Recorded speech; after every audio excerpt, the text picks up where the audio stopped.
Today we are going to make stir fry, and I have been working on this for a while to get it to taste just like if you ordered from carry out. Where I live right now, there's no carry out Chinese, so I was really wanting to make something as authentic as possible. So here we go. We have our carbon steel wok with some butter melted in the bottom. We're gonna go 1 large clove of garlic and about 1/4 of a cup of yellow onion.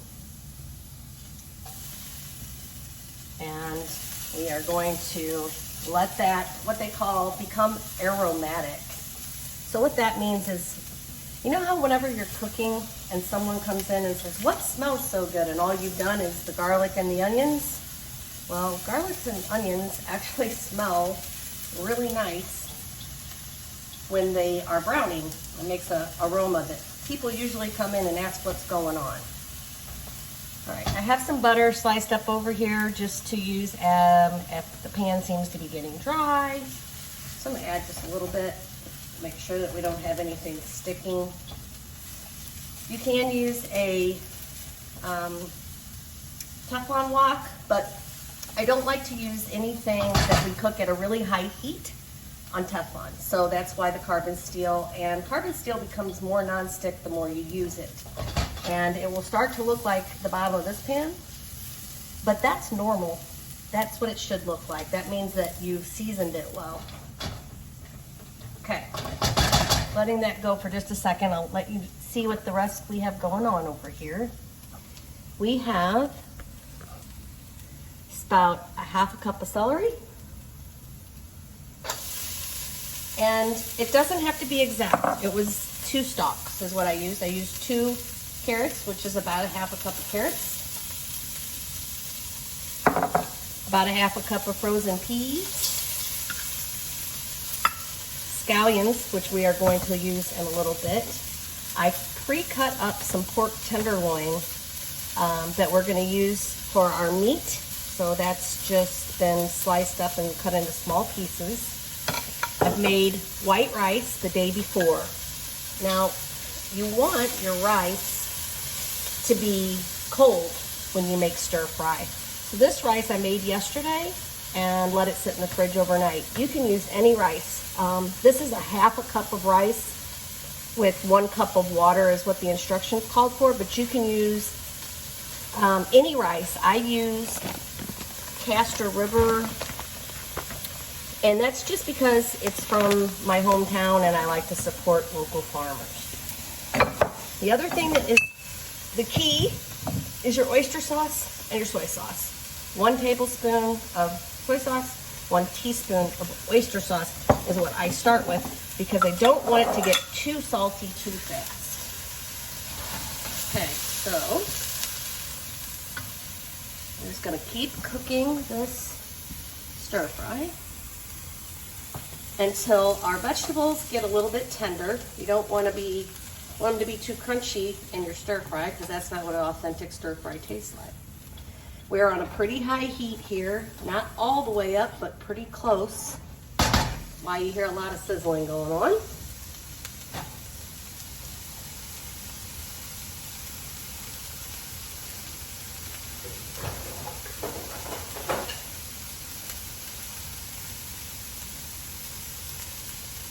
Get all the good bits off my spatula here.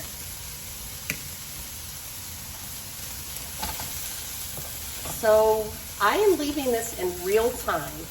I'm not taking a pause like I normally would to cook through the process because I want you to be able to see exactly how long it takes to kind of get this going, what it should look like. I think that will help you to be able to get a good cook at home.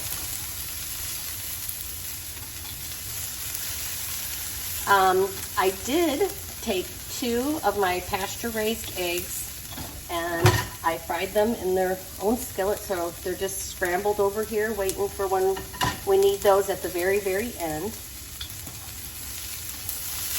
You cook them separately because you don't want the soy sauce to cook on them and make them overly salty. Those eggs are scrambled with no salt and no pepper. stir fry gets all of its seasoning from your oyster sauce and your soy sauce.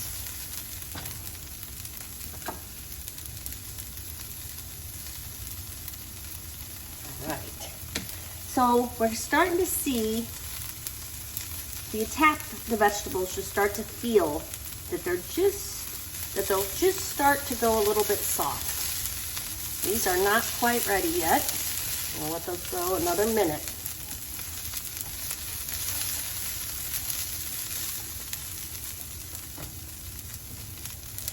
One of the things in my cooking is I always go with the freshest ingredients possible. So if, everything here I fresh cut except for the peas.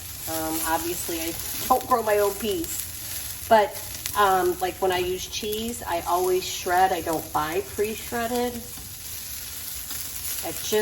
At the end of the day, I can guarantee you that the flavors will turn out better than you think.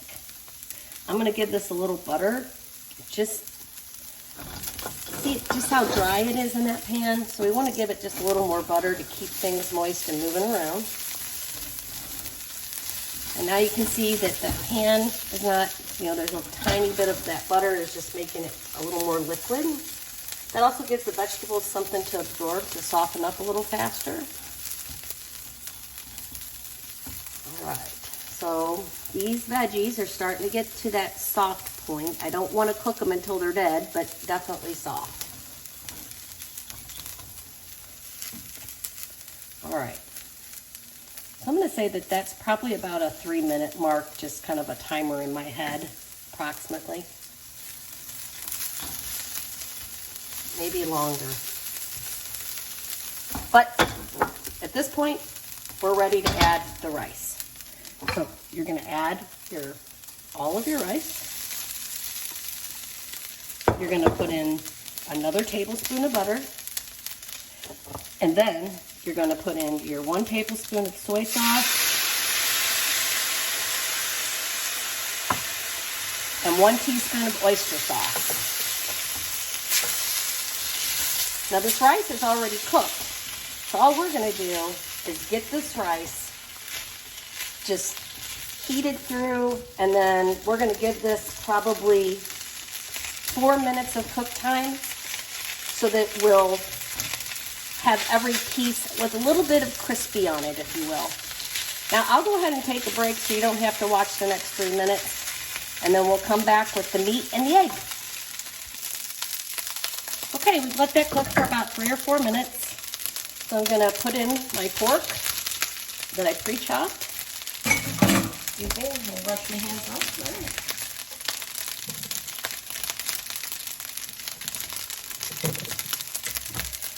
The pork will cook very quickly. That's why we add it near the end. Now, if you look at this rice, you can see that it's just barely kind of light brown color. And that is because we use a small amount of soy sauce. So if you are a soy fan and you like for your stir fry to be a little bit more on the salty side or a little more soy flavorful, this would be a good time for you to add. Now, of course, you can, grab one out and taste it and say, I'd like a little bit more soy. So this is to taste, just like the vegetables. That was probably about a teaspoon that I poured in there. But like the vegetables, I put in the vegetables probably maybe a little heavier than some people would do. You could do broccoli. Of course, the meat, you can go chicken, you can go shrimp, ham, steak, whatever you like. Whoops, sorry about that. Had a little crash in the background. So we're just going to cook this until that pork is cooked through. It's getting close. See, it just takes a couple minutes.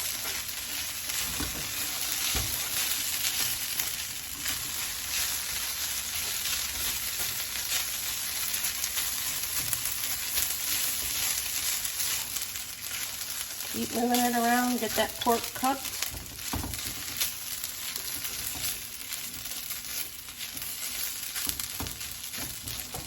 almost there.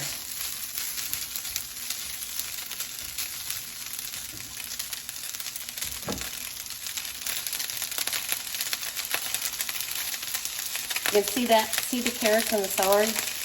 When I told you, you know, to not get them too done, because look how done they are now, which is good for stir fry. But if you would have cooked them to that point in the beginning, they would have been overdone.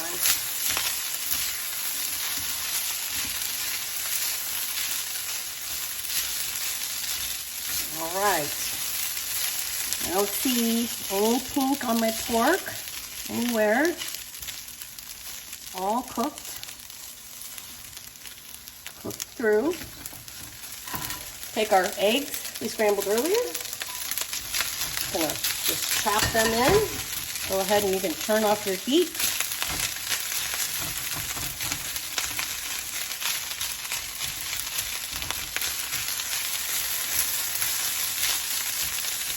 Make sure those eggs are chopped up nice so we get a little in each bite.